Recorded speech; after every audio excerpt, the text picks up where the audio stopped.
ನನ್ನ ತಾಯಿ ನನ್ನ ಪ್ರಿಸ್ಕ್ರಿಪ್ಷನ್ ಔಷಧಿಗಳನ್ನು ಕದ್ದಿದ್ದಾರೆ ಎಂದು ನನಗೆ ತಿಳಿಯಿತು. ಆದರೆ ಅವುಗಳನ್ನು ಮತ್ತೆ ಪಡೆಯಬೇಕಾದರೆ ನಾನು ಅವಳನ್ನು ಕೈಕೋವದೊಳಗೆ ಹಾಕಬೇಕಾಗಿದೆ.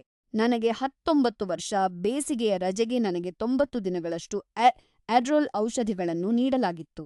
ಕೆಲವು ದಿನಗಳ ಹಿಂದೆ ಸಾಕಷ್ಟು ಔಷಧಿಗಳು ಕಾಣೆಯಾಗಿರುವುದು ನನ್ನ ಗಮನಕ್ಕೆ ಬಂದಿತು. ನಾನು ನನ್ನ ತಾಯಿಯನ್ನು ಕೇಳಿದಾಗ ಅವರು ಅದನ್ನು ನಿರಾಕರಿಸಿದರು. ಆದರೆ ಈಗಲೇ ಡ್ರಗ್ ಟೆಸ್ಟ್ ಮಾಡಿದರೆ ಪಾಸಿಟಿವ್ ಬರುತ್ತದೆಯೇ ಎಂದು ಕೇಳಿದಾಗ ಮಾತ್ರ ಅವರು ಒಪ್ಪಿಕೊಂಡರು. ಆಗ ಅವರು ಅದನ್ನು ಒಪ್ಪಿಕೊಂಡರು. ನನ್ನ ತಾಯಿಗೆ ವ್ಯಸನ ಮತ್ತು ಕಳ್ಳತನದ ಇತಿಹಾಸವಿದೆ, ಆದರೆ ಇದು ತುಂಬಾ ಕೆಳಮಟ್ಟದ ಕೆಲಸ ಎಂದು ನನಗೆ ಅನಿಸಿತು. ನಾವು ದೀರ್ಘಕಾಲದ ಭಾವನಾತ್ಮಕ ಸಂಭಾಷಣೆ ನಡೆಸಿದೆವು, ಅಲ್ಲಿ ಅವರು ತಮ್ಮ ತಪ್ಪಿನ ಬಗ್ಗೆ ಪಶ್ಚಾತ್ತಾಪ ವ್ಯಕ್ತಪಡಿಸಿದರು ಮತ್ತು ಚಿಕಿತ್ಸಾ ಕೇಂದ್ರಕ್ಕೆ ಸೇರುವ ಭರವಸೆ ನೀಡಿದರು. ನಾವು ಜೀವನದಲ್ಲಿ ಮುಂದೆ ಸಾಗುತ್ತಿದ್ದೇವೆ ಎಂದು ನಾನು ಭಾವಿಸಿದೆ, ಆದರೆ ನಂತರ ನಾನು ನನ್ನ ವೈದ್ಯರಿಗೆ ಕರೆ ಮಾಡಿದೆ. ಇದು ನಿಯಂತ್ರಿತ ಔಷಧಿಯಾದ್ದರಿಂದ ಪೊಲೀಸ್ ವರದಿಯಿಲ್ಲದೆ ಅವರು ನನಗೆ ಹೊಸ ಪ್ರಿಸ್ಕ್ರಿಪ್ಷನ್ ನೀಡಲು ಸಾಧ್ಯವಿಲ್ಲ ಎಂದು ಅವರು ಹೇಳಿದರು.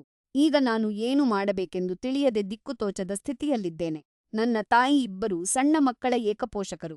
ನಾವು ಕಡಿಮೆ ಆದಾಯದ ಕುಟುಂಬ ಮತ್ತು ನನ್ನ ಅಜ್ಜ-ಅಜ್ಜಿಯವರು ಹೆಚ್ಚಿನ ಆರ್ಥಿಕ ನೆರವು ನೀಡುತ್ತಿದ್ದರು.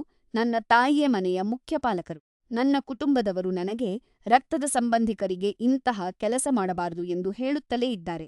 ಆದರೆ ನಾನು ಈ ವರದಿಯನ್ನು ಸಲ್ಲಿಸದಿದ್ದರೆ ನನ್ನ ಬಳಿ ಔಷಧಿಗಳು ಇರುವುದಿಲ್ಲ. ಜುಲೈನಲ್ಲಿ ನನ್ನ ಕಠಿಣವಾದ ಸೈನ್ಸ್ ತರಗತಿಗಳು ಪ್ರಾರಂಭವಾಗುತ್ತವೆ ಮತ್ತು ಔಷಧಿಗಳಿಲ್ಲದೆ ನಾನು ಹಿಂದೆ ಕೆಲವು ವಿಷಯಗಳಲ್ಲಿ ಅನುತ್ತೀರ್ಣಳಾಗಿದ್ದೆ. ನನ್ನ ಒಡಹುಟ್ಟಿದವರ ಸ್ಥಿರತೆಯನ್ನು ಕಾಪಾಡಿಕೊಳ್ಳಬೇಕೇ ಅಥವಾ ನನ್ನ ಸ್ವಂತ ಭವಿಷ್ಯವನ್ನು ರಕ್ಷಿಸಿಕೊಳ್ಳಬೇಕೇ ಎಂಬ ಗೊಂದಲದಲ್ಲಿದ್ದೇನೆ. ನನ್ನ ಔಷಧಿಗಳನ್ನು ಮರಳಿ ಪಡೆಯಲು ನಾನು ನನ್ನ ಸ್ವಂತ ತಾಯಿಯನ್ನೇ ದೂರು ನೀಡಬೇಕೇ ಅಥವಾ ಅವರು ಮಾಡಿದ ತಪ್ಪನ್ನು ಹಾಗೆಯೇ ಬಿಡಬೇಕೇ?